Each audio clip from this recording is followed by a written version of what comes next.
علیکم ورحمۃ اللہ وبرکاتہ و مغفراتہ۔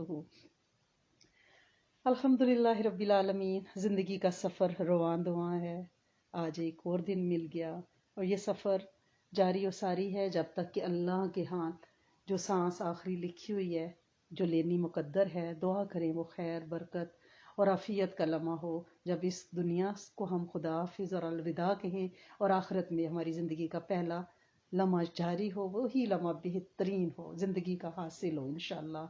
ہم نہ ہوں گے کوئی ہمسا ہوگا اس سفر میں، کوئی لوگ خیر کا کام کر رہے ہیں، خیر کی منزلوں کے راہی اور رہبر اور سفیر ہیں، کوئی شر کے رہبر راہی اور سفیر ہیں، ہر کوئی اپنی اپنی منزل کی طرف چل رہا ہے۔ ہم نے یہ 60-70 سالہ زندگی جیسی بھی گزاری، اس کا اثر انشاءاللہ ہماری قیامت تک کی نسل پہ ہوگا۔ جیسے غذا کا اثر ہوتا ہے نسلوں پہ، دعا کا بھی اثر ہوتا ہے نسلوں پہ۔ کہتے ہیں نا کہ اس خاندان کو کسی کی دعا ہے، یہ جو بھی بزنس کرتے ہیں وہ بس چل جاتا ہے۔ اس خاندان کو کسی کی بد دعا یا نظر ہے، ان کا ہر کام ہی الٹا نکلتا ہے۔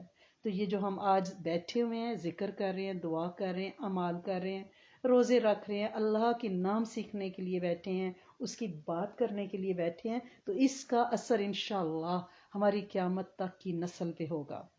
یہ وقت ہمارا ضائع نہیں ہے، یہ قیمتی وقت ہے۔ جیسے بیماریاں بھی نسلوں میں منتقل ہوتی ہیں نا، کہتے ہیں بھائی ڈاکٹر کے پاس جائیں تو کہتے ہیں آپ کی امی کو ہے شوگر، آپ نے تو لازمی ہوگی، فوراً اس کے چیک اپ کرو، سارے ٹیسٹ کرو تھارولی، کیونکہ ماں میں ہے بچے میں آئے گی۔ تو بیماریاں بھی منتقل ہوتی ہیں، دعائیں بھی منتقل ہوتی ہیں، غذائیں بھی ہوتی ہیں، بد دعائیں بھی ہوتی ہیں، آہیں بھی ہوتی ہیں۔ تو دعا کریں کہ اللہ پاک یہ سردیوں کی جو لمبی راتیں ہیں، اللہ پاک اس لمبی راتوں سے ہمیں فائدے اٹھانے کی توفیق دے، اور ہم اپنی نسلوں کے لیے اپنی جبینیں جائے نمازوں پہ رکھ کے، رات کی پچھلی پہروں پہ گڑ گڑا کے اپنی قیامت تک کی نسل کے لیے منوا کے جائیں۔ لمبی راتوں میں تلاوت کو اپنی عادت ہم بنائیں، قرآن کو یاد کریں، اور یہ چھوٹے دن ہیں ان کو ہم روزوں پہ لگا دیں، سردیوں کے پیکج سے ہم فائدہ اٹھائیں۔ اور کچھ نہیں تو کم از کم منڈے تھرسڈے کا اور ایام 20 کے روزے تو ہم رکھیں ہی۔ اور ویسے بھی سردیاں ہیں، ڈونیشنز جا رہے ہیں، تو آپ اپنے گرم کپڑے نکال رہی ہیں، تو اس میں سے ہم اپنی نسلوں کے لیے کیوں نہ بنا جائیں۔ وہ جو ہم گرم کپڑے ہمارے فالتو پڑے میں، جیکٹیں، کوٹ، گلوز، ان کو ہم ڈونیشنز میں کیوں نہ دیں، تو فائدے اٹھائیں، کیونکہ خیر کا سفر ہے تو خیر کے راہی ہیں، تو خیر کے کام کریں، اور سردیوں کے موسم سے ہم بھرپور فائدہ اٹھائیں۔ کسی بچی کا ایک کوسچن تھا چھوٹا سا پیارا سا، اس کا پہلے جواب دے لیتے ہیں پھر آگے چلتے ہیں۔ بچی نے پوچھا ہے کہ نبی کریم صلی اللہ علیہ وسلم سے آپ نے بتا دیا تھا کہ نماز آپ کی کیسی ہے، لیکن یہ بتا دیں کہ وہ جن نمازوں کے ساتھ اگر قرآن کی کوئی تلاوت کرتے تھے تو عموماً کون سی صورتیں روایات میں موجود ہیں۔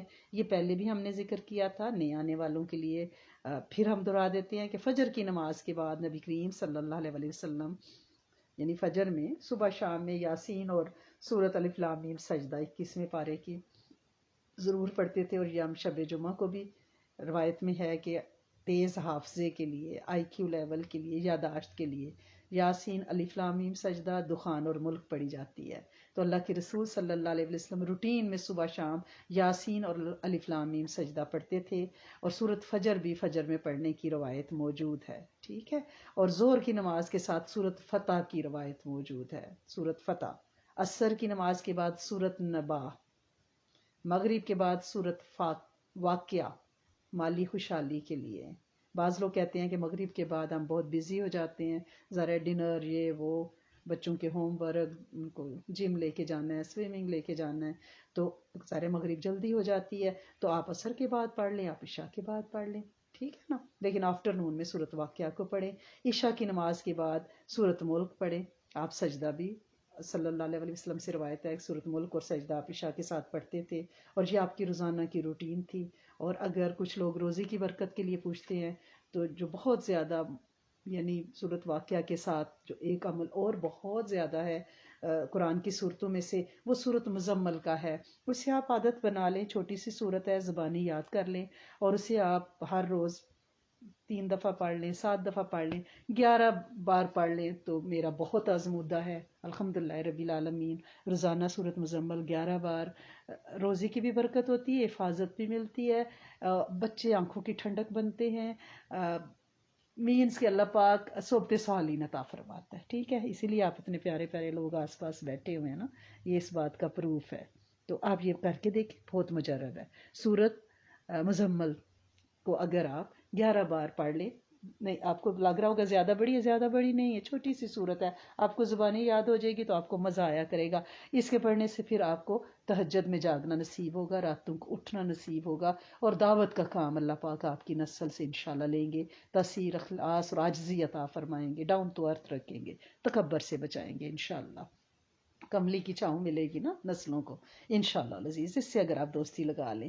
سورۃ احزاب کی آیت نمبر 56 کی ایک دفعہ ہم نے بات کی تھی، اس کے بارے میں پوچھا گیا ہے، کیونکہ ہماری کافی بچیوں نے، ہم سب نے وعدہ کیا تھا کہ ہم 1 کروڑ درود شریف پڑھیں گے انشاءاللہ۔ ہم نے نیت کر لی تھی اور ہم نے شروع کر دیا تھا، اور ہمارے ساتھ ہمارے سب ساتھیوں نے، تو وہ پھر ابھی وہ سلسلہ چل رہا ہے، ابھی تک کسی کا 1 کروڑ ہوا نہیں ہے۔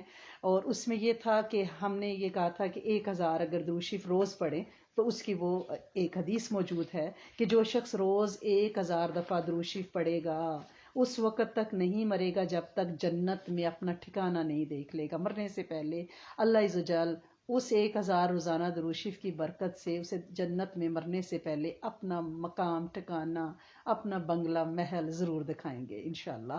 تو ہم نے وہ یوں بھی کیا تھا کہ ہر نماز کے بعد 200 دفعہ پڑھ لیں، کوئی سا درود شریف پڑھ لیں، ٹھیک ہے۔ درود ابراہیمی خیر نور اللہ لا نور ہے، درودوں کا سردار ہے، برانڈیڈ ہے، لیکن باقی درود شریف بھی اپنی جگہ بہت فضیلت رکھتے ہیں۔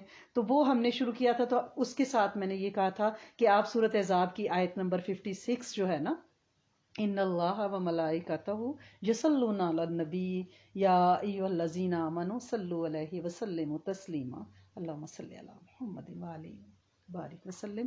یہ والی جو آیت ہے 56 سورۃ احزاب کی، اگر ایک تسبیح آپ صبح پڑھ لیا کریں تو پورا دن جو ہے وہ آپ کی جو درود شریف، اس کے بعد درود شریف چالو کر دیں، ٹھیک ہے، ایک تسبیح اس کی پڑھ لی، پھر درود شریف کی تسبیحات کرنی شروع کر دیں تو بہت برکت ہوگی۔ تو بچی نے پوچھا کہ اس آیت کا بذات خود کوئی تجربہ یا اس کی کوئی فضیلت ہے تو وہ بتا دیں، کیونکہ جب بھی یہ آیت اگر آپ پڑھیں تو اس کے بعد درود شریف پڑھا کریں۔ ویسے تو جیسے آپ لوگ ایک تسبیح پڑھ رہے ہیں اس آیت کی، اس کے بعد آپ نے درود شریف دن کا شروع کر لینا ہے، تو وہ تو ٹھیک ہے، آپ نے اس کے بعد درود شریف شروع کرنا ہے، لیکن ویسے یہ آیت جب بھی آپ کے نظروں سے گزرے، آپ پڑھیں، آپ دیکھیں، آپ اس کو سنیں، تو اس کے بعد درود شریف پڑھا کریں، کیونکہ اس میں حکم ہے نا کہ اللہ اور اس کے فرشتے نبی کریم صلی اللہ علیہ وآلہ وسلم پر سلامتی رحمت بھیجتے ہیں، تو آپ بھی بھیجیں، تو ہمیں حکم ہے، تو لہٰذا اس پہ درود شریف پڑھنا لازمی ہے، درود شریف اس کے بعد پڑھیں۔ اور یہ آیت جو ہے یہ اصل میں وارفان اللہ کا ذکر کیا ہے کہ اللہ پاک نے آپ کا ذکر بلند کیا ہے، یا وہ نہیں ولا سوف یؤتیک ربک ترضی، کہ میرا رب آپ کو اتنا دے گا کہ آپ راضی ہو جائیں گے۔ تو یہ وہی اللہ کی رحمتیں ہیں، یا وہ سورۃ توبہ کی جو آخری 2 آیات ہیں، لقد جاءکم، درود شریف ہے، ٹھیک ہے نا۔ اللہ پاک نے اپنے نام رؤوف الرحیم آپ کو دیے ہیں اس آیت میں، تو اس کے بعد بھی درود شریف پڑھنا ہوتا ہے، وہ ایک نعت ہے، اللہ نے نعت کہی ہے۔ تو لہٰذا یہ آیت جو ہے اس کی فضیلت میں بے شمار روایات موجود ہیں۔ اس کا جو فائدہ مجھے فیڈ بیک ملا ہے یا میرا جو ذاتی تجربہ ہے، کیونکہ فجر میں ہم اس کی ایک تسبیح کرتے ہیں، پھر پورا دن یہ جو شروع ہو جاتا ہے، اس کے پڑھنے والے کو بے خوابی ہوتا ہے نا، لوگوں کو نیند کا مسئلہ ہوتا ہے، سونے کا مسئلہ ہوتا ہے، اس آیت میں کیونکہ سکون ہے، درود عرشوں پہ بھی اور فرشوں پہ بھی، نوری بھی ناری بھی، ساری مخلوقات، سفلی بھی علوی بھی، عرشوں پہ بھی فرشوں پہ بھی، جنات بھی انسان بھی، سارے پڑھتے ہیں نا، فرشتے بھی اور خود اللہ عز و جل بھی، تو ایک سکینیت ملتی ہے، ڈپریشن دور ہوتا ہے، اچھی گہری نیند آتی ہے، وقت اور ایمان میں برکت ہوتی ہے، شفا ملتی ہے۔ سکون تو جنت کی نعمت ہے نا، وہ اس کے پڑھنے سے انشاءاللہ مل جاتا ہے۔ تو لہٰذا ہم نے کیا کرنا ہے، اس آیت سے ہم نے دوستی کرنی ہے اور اس کو عادت بنانا ہے، کیونکہ اس سے یعنی صلوات کے معنی اس میں آپ درود شریف نہیں لے سکتے. جب اس کی نسبت اللہ کی طرف کی جاتی ہے نا تو اس سے مراد ہے کہ اللہ اپنی رحمت بھیجتے ہیں. جب اس کی نسبت یہ ہے کہ فرشتوں کی طرف کہ فرشتے بھیجتے ہیں تو اس سے مراد ہے استغفار کرنا. تو جب عام مومنین بھیجتے ہیں تو اس سے مراد دعا ہے. ٹھیک ہے نا, یعنی رحمت آ رہی ہے, استغفار ہو رہی ہے اور دعا مانگ رہے ہیں, اور مومن کو اس آیت پڑھنے کا فائدہ ہی فائدہ ہے. پھر اس سے آپ کا درود شریف کی تعداد بڑھتی ہے. جتنے بھی لوگ ہمارے ساتھ چل رہے ہیں ماشاءاللہ, اب ان کا درود شریف کی جو تعداد مجھے فیڈ بیک ملتا ہے وہ بہت زیادہ ہو چکی ہے. آپ خود سوچیں نا کہ آپ نے اگر 1000 بھی پڑھا ہے نا روز, تو آپ ایک مہینے میں 30,000 ہو جائے گا, اور جو 2000 پڑھتے ہیں ان کا 60,000 ہو جائے گا. تو 1 کروڑ تک جاننا کوئی مشکل تو نہیں ہے. انشاءاللہ بڑی آسانی سے لوگوں کی منزل قریب لگی ہوئی ہے, اور اللہ پاک ان کے درود شریف میں برکت ڈالے. اس آیت سے دوستی کریں, اس کے بعد درود شریف پڑھنا انشاءاللہ زیادہ نصیب ہو جائے گا. کیونکہ ہمارا مسئلہ یہ ہے کہ ہم کوئی کام شروع کرتے ہیں تو پھر اس کو ہم پکا کرتے ہیں. یہ نہیں ہوتا کہ ہم ابھی تھوڑا سا پڑھا ہے اور ابھی چھوڑ دیں, کیونکہ جو بھی ہم خیر کا کام کر رہے ہیں اس کی مثال تو اس سامان کی سی ہے نا, جو ہم بلٹی کروا رہے ہیں آگے. اپنی جو مستقل ہماری قیام گاہ ہے نا, پرماننٹ ریزیڈنس, جنت الفردوس, قبر, اس میں پہلے سے بھیج رہے ہیں. بندہ مسافر ہوتا ہے نا تو کہیں اپنا سامان بلٹی کراتا ہے کہ میرے سے پہلے میری منزل پہ پہنچ جائے. تو یہ وہ ہے, اور اس سامان کے ساتھ وعدہ یہ ہے کہ اس بھیجے ہوئے سامان کے ساتھ اصل مال کے ساتھ اللہ پاک اپنے کرم سے اور اجر ایڈ کر کے بھی دیں گے. یہ ملٹی پلائی ہو رہا ہے. دنیا کی انویسٹمنٹس ہمیں سمجھ آتی ہیں, دنیا کے انویسٹرز کے وعدوں پہ ہمیں یقین ہے. کیا ہمیں ربی وعدوں پہ یقین نہیں ہے کہ وہ اس کو کروڑوں گنا انشاءاللہ ہمارے لیے بڑھا کے رکھے گا. لہٰذا ہم نے کیا کرنا ہے, اپنے درود شریف کی تعداد کو بڑھانا ہے, اور بہت بڑھانا ہے. اور جمعے کے دن کوشش کیا کریں کہ عصر کی سنتیں اہتمام سے پڑھا کریں. بعض لوگ ظاہر مجبوری ہے, بزی ہیں, اور دن بھی آج کل چھوٹے ہیں, لیکن ایٹ لیسٹ جمعے کے دن کی آپ 4 سنتیں ضرور پڑھا کریں, کیونکہ وہ جو ٹائم ہے نا وہ دعا کی قبولیت کا ٹائم ہے. اور اس میں اصل میں یہ ہے کہ دنیا کی ہمیں فائدے سمجھ آتے ہیں کہ فلاں جگہ پہ سیل لگی ہوئی ہے, کیونکہ یہ رواج میں ہے نا فلائر دیکھنا, لیکن اللہ کے فلائر ہمیں سمجھ نہیں آتے. جس دن وہ سمجھ آ جائیں گے نا اس دن ہمیں پتہ چل جائے گا. اور ویسے بھی ہم انسان ہیں نا, ہم محفلوں سے متاثر ہوتے ہیں, ہم اثر لیتے ہیں. ہم کسی ایسی محفل میں بیٹھتے ہیں جہاں دین کی ذکر کی بات ہوتی ہے تو ہمارے اعمال بڑھ جاتے ہیں. جیسے آج درود شریف کی بات ہوئی, کتنے ہی لوگ آج سے نیت کر لیں گے کہ ہم زندگی میں 1 کروڑ درود شریف پڑھیں گے. ڈرنے کی بات نہیں ہے, آپ نیت تو کریں نا, میرا رب انگلی تھام لے گا, کیونکہ یہ تو وہ کام ہے جو میرا رب بھی کرتا ہے. جب حضرت آدم علیہ السلام کو پیدا کیا تھا تو فرشتوں کو حکم دیا تھا سجدہ کریں. خود میرے رب نے کوئی اس میں عمل دخل نہیں کیا میں یہ کر رہا ہوں, نہیں. گویا حضرت آدم علیہ السلام کو بھی جو فضیلت حاصل ہے نا کہ فرشتوں سے سجدہ کروایا, یہاں اللہ پاک فرما رہے ہیں میں, میرے فرشتے اور تم بھی رحمتیں بھیجو, برکتیں بھیجو, درود و سلام بھیجو نبی پہ. تو یہ وہ کام ہے جس میں ربی اشتراک شامل ہے, ہم مشترک یہ کام کر رہے ہیں. تو اس کی تاثیر بہت زیادہ ہے. اب کتنے ہی لوگ ہیں جو آج سے نیت کر لیں, نیت کی ہوگی ہم اس دنیا سے چلے بھی جائیں گے, چاہے روز کا 1500 ہی پڑھ رہے ہوں گے, اپنی کاؤنٹنگ کر رہے ہوں گے, لیکن اللہ کے ہاں یہ تو ہو جائے گا نا کہ میری بندیوں نے نیت تو کی تھی, میں اگر زندگی میں برکت دیتا تو وہ یقیناً 1 کروڑ کر لیتی. میں نے زندگی ختم کر دی, لہٰذا وہ اتنا ہی کر سکی تھی, تو میرا رب اپنی رحمت سے اسے 1 کروڑ کا اجر ہمیں دے دیں گے انشاءاللہ. اللہ پاک سے جیسا گمان رکھیں گے ان کو ویسا ہی پائیں گے نا. اور ہمارا جو جسم ہے نا وہ 70% وہ لیکوڈ ہے, پانی سے بنا ہوا ہے, باقی 30% سالڈ ہے. جیسے برف پگھلتی ہے پانی بن جاتی ہے, تو ہمارا جسم بھی متاثر ہوتا ہے. اگر ہم اچھی جگہ پہ بیٹھیں گے تو اچھی تاثیر لیں گے. اس لیے کوشش کیا کریں کہ جہاں بیٹھ کے آپ کا ایمان بڑھتا ہے وہاں بیٹھیں. ایمان ساز ماحول میں بیٹھا کریں, ایمان سوز ماحول میں نہ بیٹھا کریں جہاں ایمان جل جائے. ٹھیک ہے نا. اور میں نے آپ سے کہا تھا نا کہ دنیا سے رخصت ہوتے وقت جیسی محفلوں میں بیٹھیں گے آخری کام وہی ہوگا, جن لوگوں کے ساتھ اٹھنا بیٹھنا ہوگا وہی محفلیں دکھائی جائیں گی. تو کیا ہی اچھا ہو کہ یہ محفلیں ہمیں دکھائی جائیں جہاں پہ ہم درود شریف کی بات کر رہے ہیں, سورۃ احزاب کی آخری آیت کی بات کر رہے ہیں, جمعے کے دن کی سنتوں کی بات کر رہے ہیں. یہ اگر محفلیں دکھائی جائیں تو اور ہمیں کیا چاہیے نا. وہ ایک بزرگ تھے نا, تو ان کا ایک طوطا تھا, تو وہ انہوں نے اس کو کلمہ سکھایا ہوا تھا، تو ایک رات سے بلی کھا گئی، وہ بہت روئے، بہت پریشان، تو ان کے ساتھیوں نے کہا کہ آپ کیوں اتنے پریشان ہیں، ہم آپ کو اور طوطا لا دیتے ہیں۔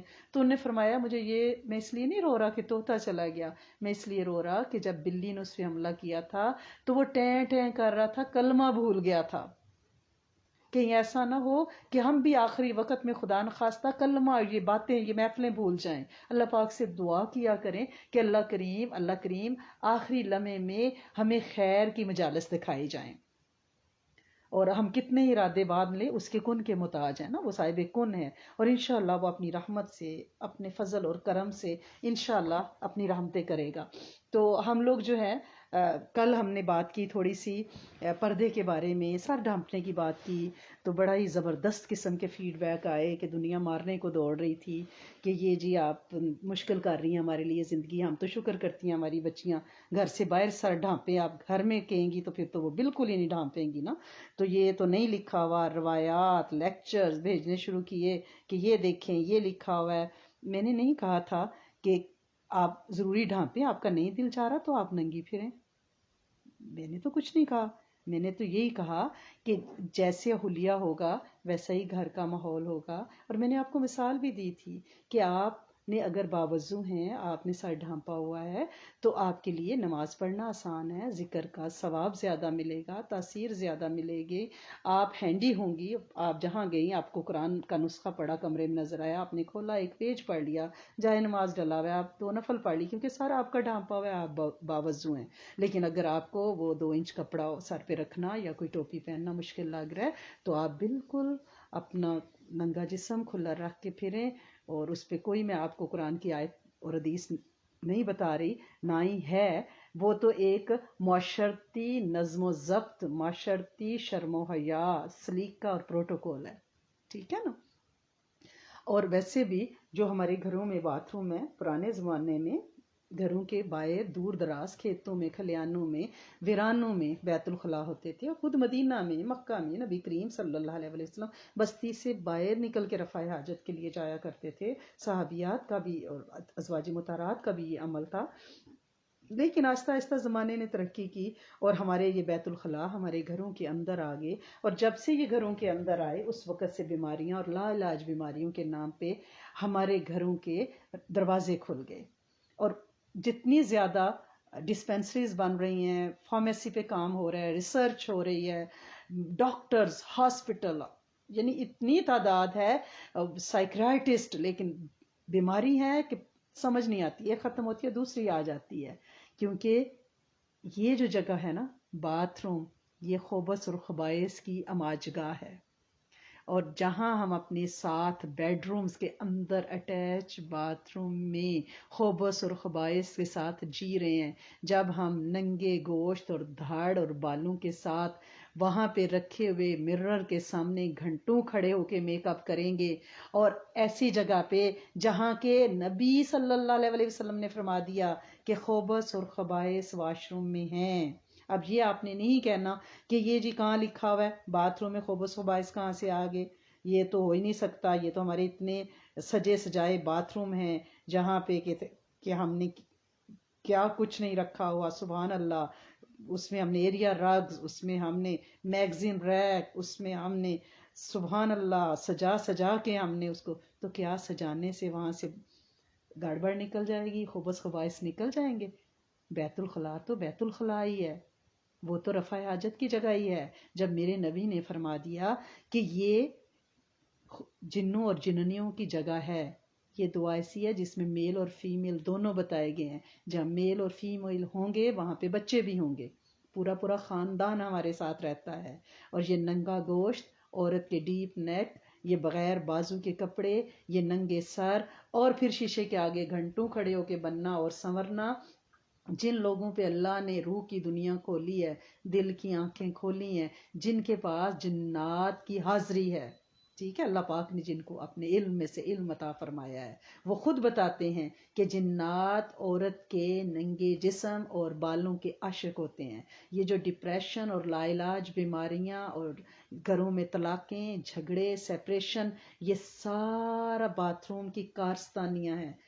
ہم کسی قدیم دور میں نہیں جا سکتے، باتھ روموں کو اٹھا کے کہیں نہیں لے جا سکتے، لیکن جب میرے نبی صلی اللہ علیہ وسلم نے مسنون دعا فرما دی ہے کہ یہ دعا بچائے گی تمہیں، ہر موقع کی مسنون دعا اس وقت کی پریشانیوں بیماریوں کا حل ہے، تو پھر آپ نہ ڈھانپے خود کو۔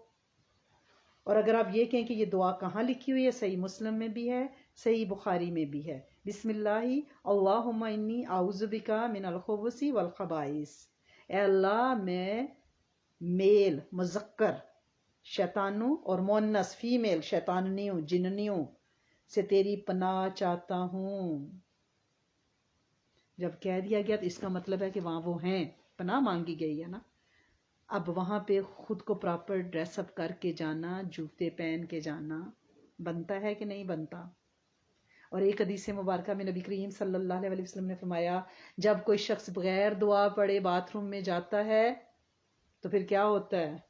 اگر وہ دعا پڑھ لیتا ہے تو اس کے اور شیطانی جنات کے درمیان پردہ حائل کر دیا جاتا ہے، تو اگر وہ نہیں پڑھتا تو وہ پردہ نہیں ہوتا، وہ انسانی جسم تک رسائی حاصل کرتے ہیں، پھر شر پھیلتا ہے، پھر بے جا شہوت بڑھتی ہے، پھر سوشل میڈیا پہ آنکھیں سیکی جاتی ہیں، پھر گھروں میں جھگڑے اور طلاقیں ہوتی ہیں، پھر ایک بیویوں سے تشفی نہیں ہوتی، پھر گناہ کی راہیں ڈھونڈی جاتی ہیں، پھر گھر ٹوٹتے ہیں۔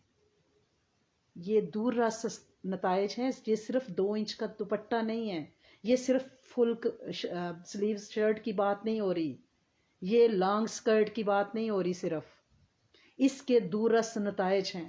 اگر گھروں کو بچانا ہے، اگر جھگڑوں سے بچنا ہے، اگر سکون شفا پانی ہے تو آپ اپنے آپ کو ڈھانپیں۔ شیطان جھانکتا ہے جب عورت برہنہ ہوتی ہے، بے لباس ہوتی ہے، گھر میں داخل ہوں تو اونچی آواز میں سلام کریں، اس کو اپنی عادت بنائیں۔ ہر بچہ بڑا اس کو یہ دعا سکھائیں کہ جب بھی وہ باتھ روم میں کوئی بھی فرد جائے تو یہ دعا پڑھے۔ ابھی تو ہمیں مشکل لگ رہا ہے نا سر ڈھانپنا، یہ پتے آخرت پہ چلیں گے۔ ابھی تو ہم دلیل اور وکیل ڈھونڈ رہے ہیں نا، کیا کس کی سیٹسفیکشن چاہ رہے ہیں ہم؟ اپنی یا روایات کو جھوٹا ثابت کرنا چاہ رہے ہیں؟ کچھ بھی نہیں ہے۔ آپ صرف انا کی تسکین چاہ رہے ہیں اور بے جا کی بحث میں پڑھنا چاہ رہے ہیں۔ آپ اگر صرف آمنا و صدقنا، ہم ایمان لائے اور ہم نے جو ہمارے نبی نے کہا اسے ہم نے مانا، اسے سچا مانا اور اس پہ عمل کیا، آپ ہر موقع کی مسنون دعا کو اپنی عادت بنائیں۔ اہل بیت صحابیات صحابہ کی زندگی کو کے اصول کو، طریقہ کار کو، شعار کو اپنا نصب العین بنائیں۔ آپ دیکھیں زندگیاں اتنی سکھی ہو جائیں گی، آسودہ ہو جائیں گی، قناعت آ جائے گی۔ بے جا کی بحثوں میں آپ نے نہیں پڑھنا۔ جو بندہ نہیں ڈھانپنا چاہتا ان سے کہ ٹھیک ہے نہ ڈھانپے، بحث نہیں کریں، کیونکہ مومن کا مزاج نہیں ہے بحث کرنا۔ سچ بتانا ضروری ہے۔ آپ نے کسی میں کوئی کمی کوتاہی دیکھی، آپ کی وہاں فرینکنیس ہے، دوستی ہے، آپ چاہتی ہیں جب آگ لگی ہو تو اپنے پیاروں کو بچایا جاتا ہے نا، تو آپ انہیں بچانا چاہتی ہیں اس تکلیف سے، آپ انہیں پیار سے، جو بھی آپ کا لہجہ ان کے ساتھ یعنی روٹین میں ہے، آپ ان سے بات کریں۔ اگر وہ ماننے کو تیار نہیں ہے تو اس میں کوئی ہٹ درمی کی بات نہیں ہے، ٹھیک ہے، نہ مانے نہ ڈھانپے۔ زبردستی تو ہم اپنے بچوں کے سر بھی نہیں ڈھانپ سکتے نا، زبردستی تو ہم انہیں باہر جاتے ہوئے حجاب پردہ نہیں کرا سکتے، تو گھروں میں کیسے کرائیں؟ ہاں، خیر کی بات سے آپ رکیں نہیں، خیر کی بات آپ دوسروں تک پہنچانے کو اپنا نصب العین اس نیت سے بنائیں کہ اللہ کریم جو خیر کے بول ہم بول رہے ہیں یہ ہماری نسلوں میں خیریں بن کے منتقل ہو جائیں۔ کیونکہ میں نے آپ سے شروع میں کہا تھا کہ یا تو ہم خیر کے سفیر ہیں یا شر کے سفیر ہیں۔ اگر خیر کے سفیر ہیں تو وہ بھی منتقل ہوگی ہماری قیامت تک کی نسل میں، کیونکہ میرا رب بڑا شاکر علیم ہے، وہ بڑا قدردان ہے، وہ ہمارے چھوٹے سے چھوٹے ٹوٹے پھوٹے لڑکھڑاتے قدم کو بھی قبولنے والا ہے۔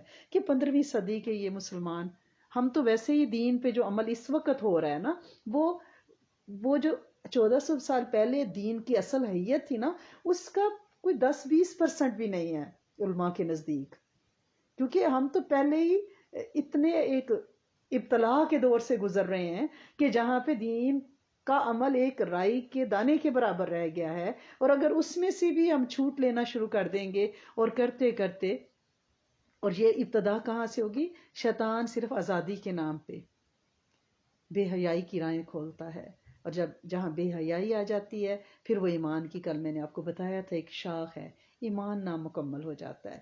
پھر وہ بھی حدیث مبارکہ میں نے آپ کو سنائی تھی کہ جس میں حیا نہیں وہ جو چاہے کرے۔ آپ اپنے شوہروں کے سامنے پھرنا چاہتی ہیں ہر حلیے میں تو ٹھیک، لیکن آپ کے محرم میں آپ کے باپ بھی ہیں، آپ کے سسر بھی ہیں، آپ کے بھائی بھی ہیں، آپ ان کے سامنے کیسے پھر سکتی ہیں برہنہ؟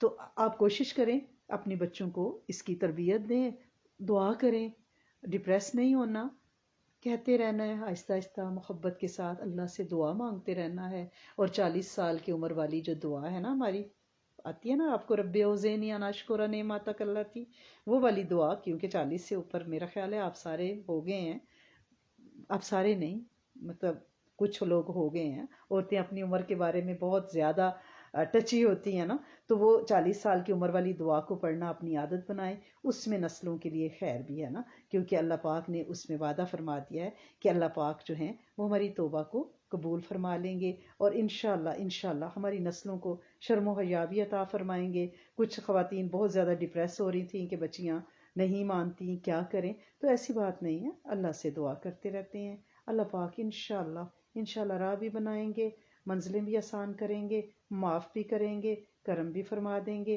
جب وہ اپنے علم میں سے علم دیں گے تو انشاءاللہ پھر مشکل ہوگی ہی نہیں، جب تک یہ نا، جب تک ان علم میں سے علم نہیں ملتا، تو اس لیے یہ دعا ضرور مانگا کریں کہ اللہ کریم اپنے علم میں سے علم عطا فرمائیے، اور اپنے حلم میں سے حلم عطا فرمائیے۔ حلم کیا ہے؟ پھر ہمیں غصہ نہیں آئے گا بچوں پہ، ہم پھر ڈنڈے سے کوئی کام نہیں کروانا چاہیں گے، بلکہ حلم کے ساتھ، عاجزی کے ساتھ، محبت کے ساتھ، انشاءاللہ اللہ پاک خیر کر دیں گے۔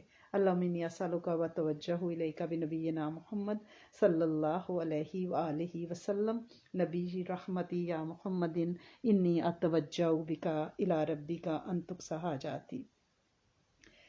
یا ارحم الراحمین، یا اکرم الاکرمین، یا اجود الاجودین، یا راحم المساکین، یا ذی القوۃ المتین، یا غیاث المستغیثین، ہے میرے کریم مالک، ہے میرے سونے آقا، ہے میرے رحمان، میرے کریم، تیرے سامنے تیری بندیاں بڑی عاجزی کے ساتھ ہاتھ اٹھائے بیٹھی ہیں، اعتراف گناہ، اعتراف جرم، اپنے نکمے ہونے کا بہت اعتراف کر رہے ہیں۔ اللہ کریم، جیسے جینا چاہیے تھا ویسے جی نہیں پائے، جیسے بات اپنی نسلوں تک منتقل کرنی تھی اپنے پیاروں تک وہ کر نہیں پائے، نہ بات کا سلیقہ ہے نہ کوئی تاثیر ہے، بس تو اپنی رحمت سے بولوں کو قبول کر لے، جتنے کانوں نے سنا اور جنہوں نے بولا اور جہاں تک یہ بول پہنچے ان سب کو ہدایت دے، علم اور حلم دے، معرفت عطا فرما، خاتمہ بالخیر عطا فرما، زندگی کا زاد راہ جو آخری منزل پہ ہم پہنچا رہے ہیں وہ بلٹیز اللہ کریم خیر کی ہوں، درود کی ہوں، ذکر کی ہوں، روزوں کی ہوں، تسبیحات کی ہوں، خوش خلقی کی ہوں، حلم کی ہوں۔ اے میرے کریم مالک، اے میرے سونے آقا، وہ رذائل اخلاق، وہ چوری، چغلی، غیبت، جھوٹ، دوسروں کو نیچا دکھانا، لیگ پولنگ، اللہ کریم ان کو ہماری آخرت کی بلٹی میں نہ ڈالنا، ان کو یہاں ہی اللہ کریم تلف کر دینا، میرے کریم مالک معاف کر دینا۔ ہم اس پہ کروڑوں بار استغفار کرتے ہیں، ہمیں، ہماری نسل کو، پوری امت کے جن و انس کو معاف فرمائیں اور کرم کر دیں، اپنی رحمت کا نزول کر دیں، اپنی رحمت کی چھتری ہماری نسلوں کو اور امت کو عطا فرما دیں، ایک ایک فرد کے ایمان کی حفاظت فرمائیں، وقت کی حفاظت فرمائیں، مال کی حفاظت فرمائیں۔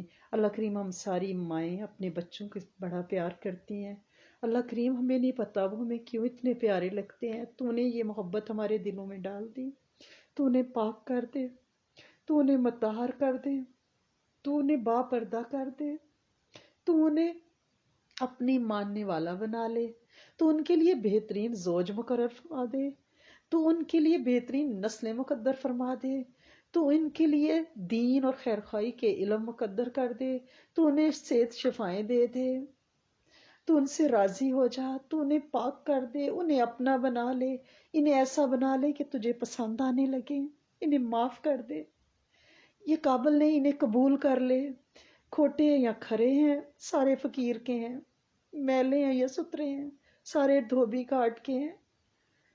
تیرے پاس آ گئے ہیں، تو انہیں قبول کر لے. انہیں پے در پے آج عمرے عطا فرما. انہیں پاکیزگی عطا فرما.